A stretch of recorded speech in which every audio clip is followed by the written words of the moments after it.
Centuries पहले दुनिया के बड़े बड़े एम्पायर्स पोर्चुगीज, डच, ब्रिटिश समुंदर के रास्ते से इंडिया को ढूंढने निकले थे। क्यों? Because India was the economic power house of the world. लोग हमारे स्पाइसेस, सिल्क, टेक्सटाइल्स और फाइन कॉटन के पीछे पागल थे।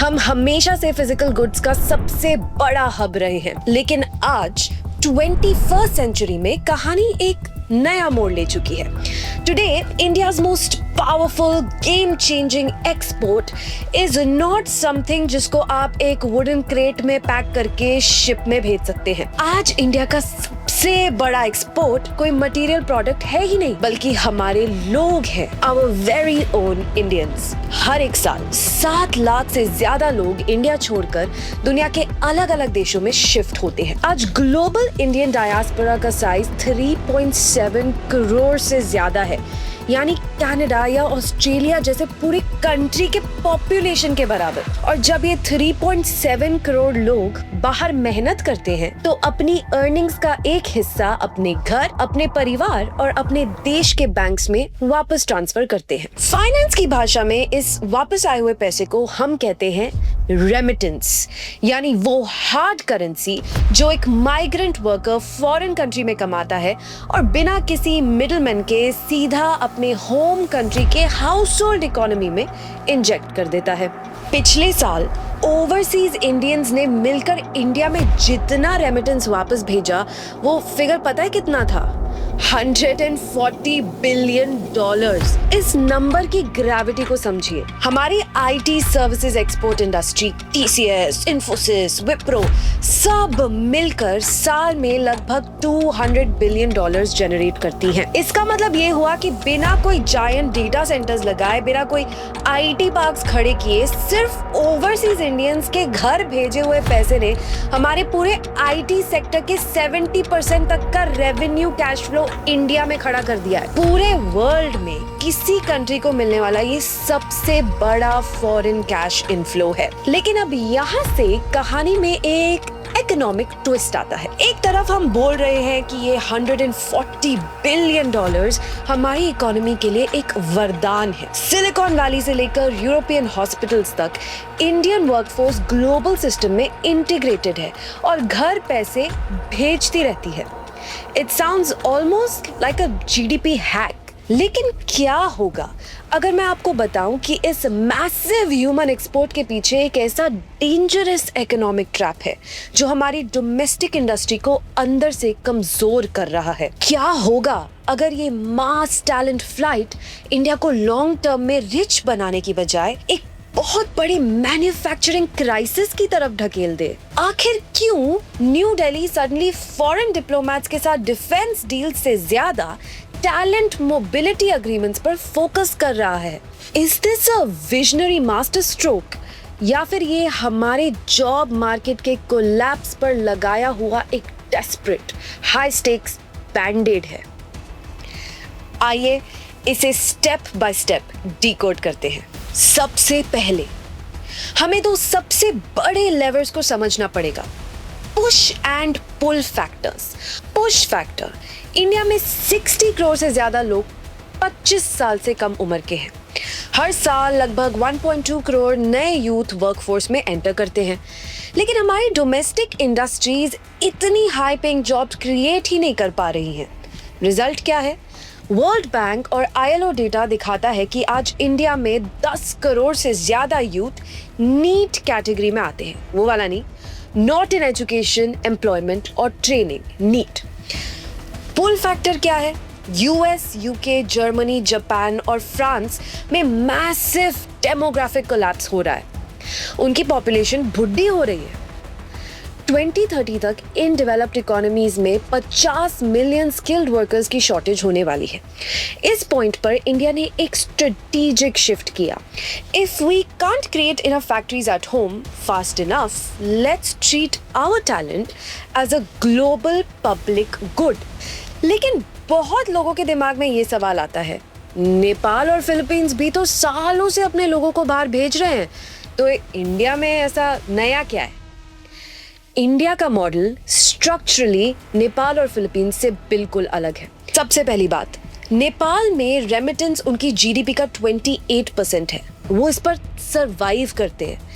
इंडिया में $140 बिलियन आने के बावजूद ये हमारी जायंट जीडीपी का सिर्फ 3.3% है। ये हमारा कुशन है। दूसरी, नेपाल के 74% इमिग्रेंट्स गल्फ के कंस्ट्रक्शन साइट्स पर अनस्किल्ड लेबर के फॉर्म में जाते हैं। On the other hand, India हर साल 25 लाख स्टेम ग्रेजुएट्स प्रोड्यूस करता है। हम बेसिक लेबर नहीं, ग्लोबल इनोवेशन इंजन सप्लाई कर रहे हैं। एंड तीसरी बात, इंडिविजुअल कैपेसिटी में माइग्रेशन की बजाय इंडियन गवर्नमेंट खुद फॉरेन नेशंस के साथ सॉवरेन अग्रीमेंट साइन कर रही है। पहले कॉन्सेप्ट हुआ करता था परमानेंट माइग्रेशन, यानी कि ब्रेन ड्रेन का। अब स्ट्रैटेजी है लर्न एंड रिटर्न, जैसे ऑस्ट्रेलिया के साथ मेट्स प्रोग्राम, जहां 3000 यंग इंडियन प्रोफेशनल्स 2 साल के लिए ऑस्ट्रेलिया जाते हैं, कटिंग एज स्किल्स गेन करते हैं और वापस आकर इंडिया के टेक इकोसिस्टम को बूस्ट करते हैं। अब आते हैं इस पूरी कहानी के सबसे बड़े क्रिटिकल इकोनॉमिक पैराडॉक्स पर। जब हेडलाइंस आती है कि इंडिया रिसीव्ड $140 बिलियन, तो सभी इसे एक सिंगल डिमेंशन विक्ट्री मानते हैं। पर क्या इतना रेमिटेंस वापस आने से कोई देश सच में लॉन्ग टर्म में अमीर बनता है? चलो हार्ड एकेडमिक रिसर्च को देखते हैं। इकोनॉमिस्ट राल्फ चामी और उनकी IMF रिसर्च टीम ने 80 डेवलपिंग नेशंस के लॉन्ग टर्म इकोनॉमिक डेटा को एनालाइज किया। उनकी स्टडी ने दिखाया कि जब किसी कंट्री में रेमिटेंस इनफ्लोज में 10% का जंप आता है, तो उनकी long term real GDP growth में सिर्फ 0.66% का एवरेज इंक्रीमेंट होता है। That is a microscopic return on such a huge financial flow. तो इसका रीजन क्या है? देखो, इंडिविजुअल फैमिली के लिए रेमिटेंस एक डायरेक्ट मिरेकल है। हार्ड अर्न्ड फॉरेन मनी सीधा परिवार के बैंक अकाउंट में आता है, बिना किसी गवर्नमेंट लीकेज या मिडलमैन के कट लिए हुए। केरला इसका एक टेक्स्ट बुक एग्जाम्पल है, जहाँ स्टेट जीडीपी 17% गल्फ रेमिटेंसेस से आता है, जिसने एक्सट्रीम पॉवर्टी को जीरो कर दिया, हेल्थ केयर इंप्रूव कर दी और लिविंग स्टैंडर्ड्स बूस्ट कर दिए। और रेमिटेंस जो है वो काउंटर सिक्लिकल होते हैं। जब होम कंट्री में वॉर, इन्फ्लेशन या कोई क्राइसिस आता है, तो फॉरेन इन्वेस्टर्स तो अपना पैसा निकाल कर भाग जाते हैं, लेकिन ये ओवरसीज वर्कर्स अपने परिवार को बचाने के लिए ज्यादा पैसे घर भेजते हैं। लेकिन अब इसी बात को जब हम एक मैक्रो लेवल पर देखते हैं, तो ये जो मिलियंस के ट्रांसफर्स आ रहे हैं, ये पूरे देश को ना कंजम्पशन ट्रैप में फंसा देते हैं। FDI या बिजनेस कैपिटल की तरह ये पैसा फैक्ट्रीज, पोर्ट्स या टेक R&D में नहीं जाता, जो फ्यूचर में न्यू जॉब्स क्रिएट करे। इंस्टेड 70% से ज़्यादा रेमिटेंस डेली कंजम्पशन में ही चला जाता है, खाना, इम्पोर्टेड गैजेट्स और पुराने लोन्स चुकाने में। और जो बाकी का हिस्सा है वो रियल एस्टेट और गोल्ड में फ्रीज हो जाता है। पूरे $140 बिलियन में से लेस देन 4% किसी प्रोडक्टिव इंडस्ट्रियल मशीनरी में इन्वेस्ट होता है। केरला में 50 साल से बिलियंस आ रहे हैं, पर कोई मेजर मैन्युफैक्चरिंग क्लस्टर खड़ा ही नहीं हुआ। सारा पैसा कंजम्पशन में गया और आज भी वहाँ के यूथ को जॉब्स के लिए बाहर ही जाना पड़ता है। लेकिन आपको पता है, कंजम्पशन ट्रैप से भी बड़ा एक हिडन रिस्क है, जिसे इकोनॉमिस्ट कहते हैं डच डिजीज। इसका नाम 1960s के नेदरलैंड से आता है, जहां नॉर्थ सी में नेचुरल गैस मिलने के बाद बिलियंस ऑफ डॉलर्स आने लगे, पर उनकी बाकी की पूरी मैन्युफैक्चरिंग इंडस्ट्री कोलैप्स हो गई। जब किसी देश में कंटिन्यूअस मैसिव फॉरेन करेंसी आती है, तो फॉरेक्स मार्केट में डॉलर की सप्लाई बढ़ जाती है। इससे लोकल करेंसी आर्टिफिशियली बहुत अप्रिशिएट होने लगती है। अब अगर ये रेमिटेंस की वजह से इंडिया में होने लगे तो क्या होगा? इमेजिन करो, आप सूरत में एक फैक्ट्री चलाते हैं और आप एक शर्ट $10 में अमेरिका को एक्सपोर्ट करते हैं। जब $1 80 रुपए था, आपको $10 के बदले 800 रुपए मिलते थे। प्रोडक्शन कॉस्ट 600 था, तो 200 का सीधा प्रॉफिट। अब रेमिटेंस फ्लड की वजह से रुपी स्ट्रांग हो गया और $1 मान लो हो गया 50 रुपए। अब वही शर्ट $10 की बेचने पर आपको कितने पैसे मिलेंगे? सिर्फ 500 रुपए। पर प्रोडक्शन कॉस्ट अब भी 600 रुपए है। आप सीधा 100 रुपीज के लॉस में चले गए। आपको अपनी फैक्ट्री परमानेंटली बंद करनी पड़ जाएगी। इकोनॉमिस्ट इसे कहते हैं प्री मैच्योर डी इंडस्ट्रियलाइजेशन। ये सिर्फ थ्योरी नहीं है। जर्नल ऑफ डेवलपमेंट इकोनॉमिक्स में पब्लिश्ड एक landmark study by economist Acosta, Lartey and Mandelman ने साउथ अमेरिकन और एशियन इकोनॉमीज को एनालाइज किया। उन्होंने प्रूव किया कि जब रेमिटेंस इनफ्लोज बढ़ते हैं तो real effective exchange rate significantly appreciate होता है, जिसके चलते देश का manufacturing to services ratio up to 9 percentage points तक गिर जाता है। $140 बिलियन का कैश इनफ्लो हमारी करेंसी को आर्टिफिशियली सपोर्ट करके हमारी डोमेस्टिक फैक्ट्रीज को ग्लोबल मार्केट में अनकम्पिटिटिव बना रहा है। अब जाहिर सी बात है कि गवर्नमेंट को भी ये रिस्क समझ में आते ही हैं, तो वो टैलेंट एक्सपोर्ट करने पर डबल डाउन क्यों कर रही है? Because the old industrial blueprint is broken. South Korea, Japan और चाइना ने 1980s में जायंट फैक्ट्रीज लगाई, चीप गुड्स एक्सपोर्ट किए और अमीर बन गए। लेकिन आज ऑटोमेशन, एआई और वेस्टर्न प्रोटेक्शनिज्म की वजह से वो पाथ जो है बहुत डिफिकल्ट हो चुका है। Plus domestic heavy manufacturing hubs और लार्ज स्केल इंडस्ट्रियल कॉरिडोर्स को सेटअप करने में बहुत ज़्यादा टाइम लग जाता है। Compared to that, exporting talent requires zero state infrastructure spending. इसीलिए न्यू दिल्ली ने अपनी फॉरेन पॉलिसी को पिवट कर दिया है। इंडिया अब ह्यूमन कैपिटल डिप्लोमेसी चला रहा है इन डील्स के जरिए। पहला, migration and mobility partnership agreements.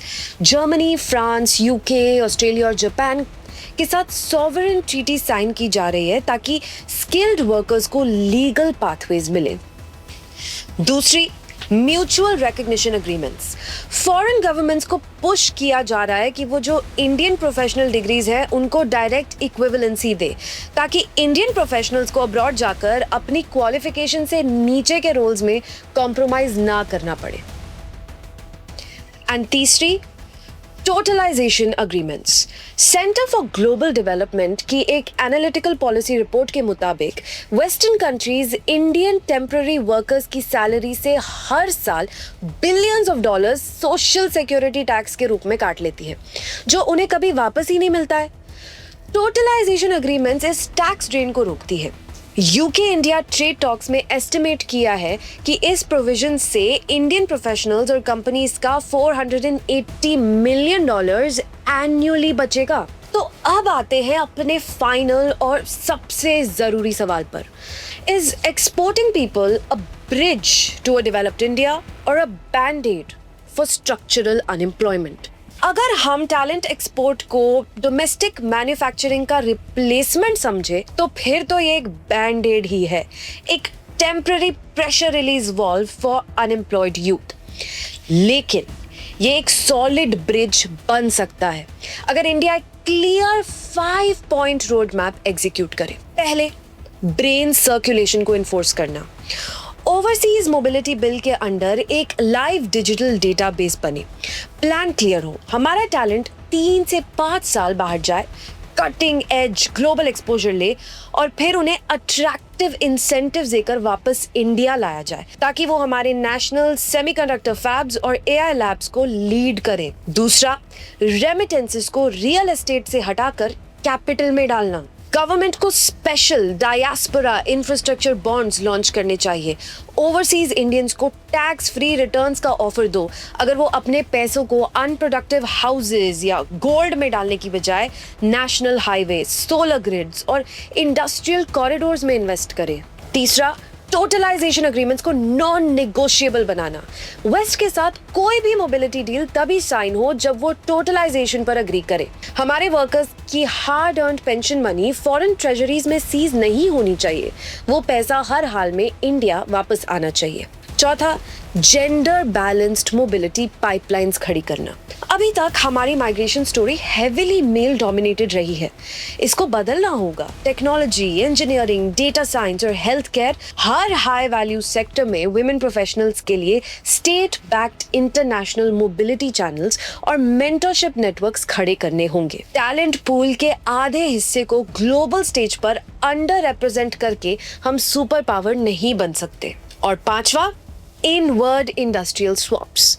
Waste को आखिरी और सबसे क्लियर मैसेज देना, अगर आपको हमारा वर्ल्ड क्लास स्टेम टैलेंट और वर्कफोर्स चाहिए तो उसके बदले आपको इंडिया के अंदर अपने मैन्युफैक्चरिंग हब्स और R&D सेंटर्स लगाने होंगे। You invest on our soil and we supply the talent to run it. India का डेमोग्राफिक डिविडेंड विंडो हमेशा खुला नहीं रहने वाला है। 2040 के बाद हमारी वर्कफोर्स पॉपुलेशन भी प्लेटो होनी शुरू हो जाएगी। हमारे पास आने वाले 15 से 20 साल ही हैं। Exporting our human capital is buying us precious time, capital and global geopolitical leverage. लेकिन अल्टीमेट विजन एक ही होना चाहिए, एक ऐसा इंडिया बिल्ड करना जहां किसी यंग इंडियन के लिए देश छोड़कर जाना उनकी मजबूरी ना हो बल्कि उनकी चॉइस हो। आपका क्या मानना है? Is there anything you disagree with?